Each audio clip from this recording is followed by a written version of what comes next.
Hello students, मैं हूं जितेंद्र कुमार और आज आप लोगों के लिए जो टॉपिक है वो है difference between algae and fungi, यानी कि शैवाल और कवकों में क्या अंतर होता है।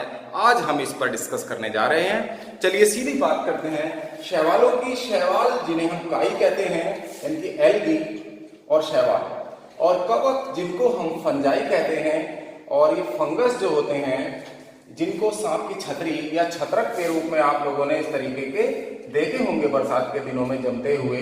तो इस तरीके की जो संरचनाएं हैं ये सभी क्या होते हैं, फंगस होते हैं, फंजाई होते हैं। और एल्गी आप लोगों ने तालाबों में देखा होगा, तालाब का रेशम होता है स्पाइरोगायरा, और उस पर रेड येलोइश ग्रीन कलर के जो एल्गी होते हैं स्पाइरोगायरा, जिन्हें हम तालाब का रेशम कहते हैं, तो तालाब पर काई के रूप में ये पाए जाते हैं। और कई बार जो बरसात के दिनों में जो हमारे फर्श हैं वो फिसलनदार हो जाते हैं, वो ब्लू ग्रीन एल्गी यानी नीले हरे शैवालों के कारण चिकने हो जाते हैं।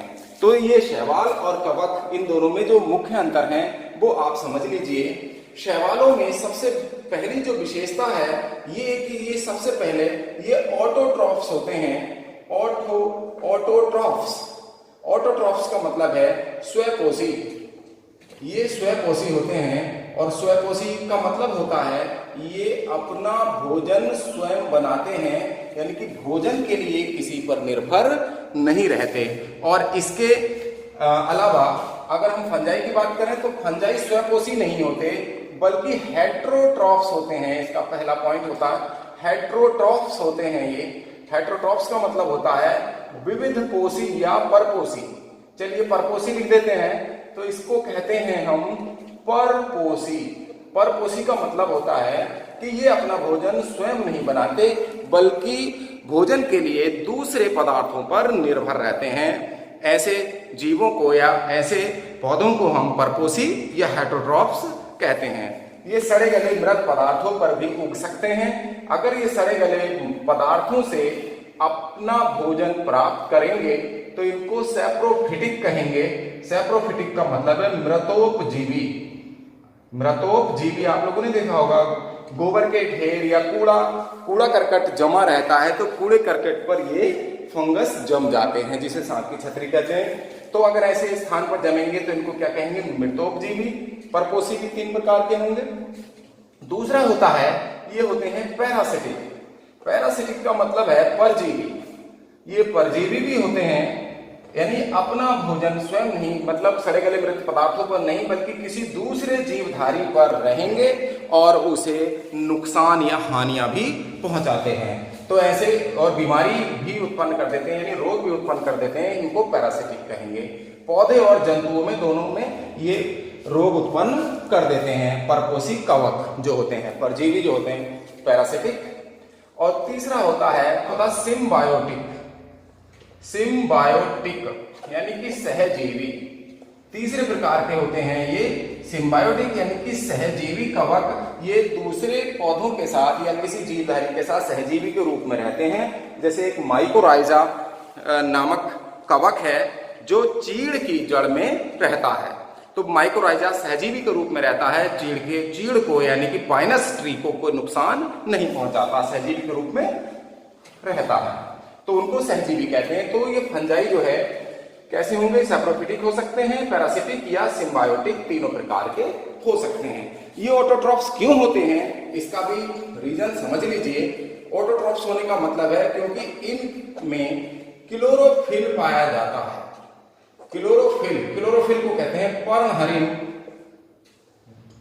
जिनके कारण पेड़ पौधों का रंग हरा होता है। पर्णहरिण यानी क्लोरोफिल के कारण ही पेड़ पौधे हरे रंग के होते हैं। चूंकि इनमें पर्णहरिण पाया जाता है, और इधर अगर दूसरा बिंदु, ये पहला बिंदु आपने देखा फंजाई में, तो दूसरा बिंदु देखेंगे तो पर्णहरिण, यहाँ क्लोरोफिल अब्सेंट होता है। क्लोरोफिल को शॉर्ट में लिख दिया, यहाँ अनुपस्थित होता है, इनमें क्लोरोफिल नहीं पाया जाता। इसीलिए इनको हम अंधेरे में उगने वाले पौधे भी कहते हैं। क्लोरोफिल फंजाई में नहीं होता है, इसको ध्यान रखिएगा, क्लोरोफिल नहीं होगा। क्लोरोफिल होने से क्या होता है, क्लोरोफिल होने से इन पौधों में जिनमें क्लोरोफिल होगा वो प्रकाश संश्लेषण की क्रिया द्वारा भोजन बनाते हैं, यानी कि फोटोसिंथेसिस इनमें पाई जाती है। प्रकाश संश्लेषण। ये प्रकाश संश्लेषण की क्रिया द्वारा भोजन बनाते हैं, इसीलिए ये ऑटोट्रॉफ्स यानी स्वयंपोषी होते हैं। तो फोटोसिंथेसिस की क्रिया द्वारा ये भोजन बनाते हैं क्योंकि क्लोरोफिल के कारण, इसीलिए ये स्वयंपोषी होते हैं। ये परपोषी होते हैं, ये सूर्य की उपस्थिति में भोजन नहीं बनाते क्योंकि इनमें क्लोरोफिल नहीं होता। इसीलिए इन पौधों को हम अंधेरे में उगने वाले पौधे भी कहते हैं। चलिए नेक्स्ट पॉइंट देखते हैं। इन पौधों की सेल वॉल यानी कि कोशा भित्ति में जो सेल वॉल होगी, शैवालों की जो सेल वॉल होती है कोशा भित्ति, वो सेलुलोज की बनी होती है। इनकी जो कोशा भित्ति है या कोशिका भित्ति भी कह देते हैं इसको, कोशा भित्ति या कोशिका भित्ति, ये बनी होती है सेलुलोज नामक पदार्थ की। ये एक प्रकार का कार्बोहाइड्रेट है। ये कार्बोहाइड्रेट है तो सेलुलोज की बनी होती है इनकी कोशिका भित्ति। और इधर जो सेल वॉल होगी, फंजाई में जो सेल वॉल होती है वो बनी होती है काइटिन की। इनमें काइटिन की सेल वॉल बनी होती है, काइटिन, इसको ध्यान रखिएगा। काइटिन की कोशा भित्ति इनमें होती है। ये कई बार कंपटीशन में ये पूछा जाता है कि काइटिन की कोशिका भित्ति किसकी बनी होती है। सेलुलोज के जितने भी ग्रीन प्लांट्स हैं, हरे पेड़ पौधे हैं जो आप लोग देख रहे हैं, उन सब में सेलुलोज की कोशिका भित्ति होती है, और जबकि सेल वॉल काइटिन की, फंजाई में काइटिन की सेल वॉल पाई जाती है। अब देखिएगा,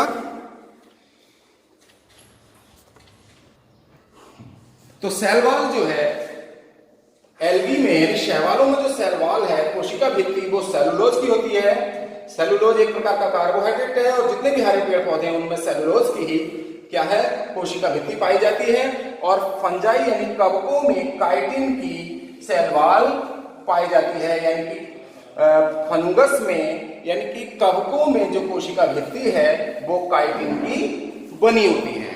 अब देखेंगे इसका नेक्स्ट पॉइंट, पांचवा पॉइंट देखते हैं। फंजाई में और शैवालों में सेल वॉल हो गया। अब इनका आता है रिजर्व फूड मटेरियल। इनमें जो रिजर्व फूड होता है, रिजर्व फूड देखिएगा, संचित भोजन, संचित भोज्य पदार्थ जो होगा वो स्टार्च के रूप में होता है। शैवालों में स्टार्च के रूप में संचित भोजन पाया जाता है, यानी कि जिसको मंड कहते हैं, तो स्टार्च के रूप में होता है। और फंजाई में जो रिजर्व फूड होता है, फंजाई में जो रिजर्व फूड होगा वो होगा ग्लाइकोजन के रूप में, ग्लाइकोजन, ग्लाइकोजन या फैट या वसा के रूप में। तो मोस्टली ग्लाइकोजन के रूप में होता है, लेकिन फैट के ग्रेन्यूल्स भी इसमें भोजन के रूप में पाए जाते हैं। अब आता देखिए नेक्स्ट और इसका लास्ट पॉइंट, और इनका जो थैलस है, इनका जो सूकाय है थैलस, तो इनके संपूर्ण जो थैलस जो है तंतुओं के रूप में होता है।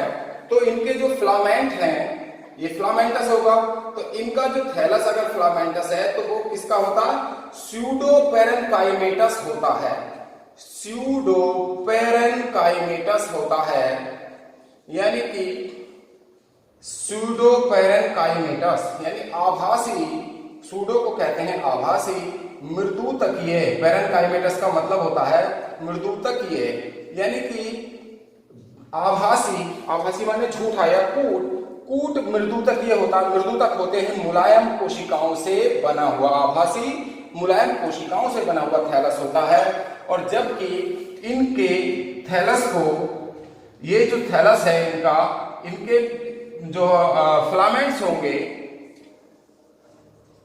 इनके फिलामेंट्स होते हैं, फिलामेंट्स फंजाई के, तो उनके फिलामेंट्स को सामूहिक रूप से क्या कहते हैं, माइसीलियम कहते हैं। माइसीलियम का मतलब है कवक जाल, कवक जाल कहते हैं। और माइसीलियम के टुकड़े अगर छोटे भागों में टूट जाते हैं तो उनको हम हाइफी या कवक सूत्र कह देते हैं। तो हाइफी या कवक सूत्र भी इनको कहा जाता है।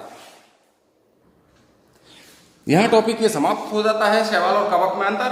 तो स्टूडेंट्स, आज आप लोगों को ये टॉपिक कैसा लगा? पसंद आया तो लाइक कीजिए, शेयर कीजिए और कमेंट बॉक्स में जाकर कमेंट करिए। और जिन स्टूडेंट्स ने अभी तक हमारे चैनल को सब्सक्राइब नहीं किया है वो आज ही हमारे चैनल को सब्सक्राइब कर लें और बेल आइकन का बटन भी दबा दें, जिससे आने वाले वीडियोस की नोटिफिकेशन आपको समय से मिलती रहे। आपका बहुत बहुत धन्यवाद। आपका मंगल हो।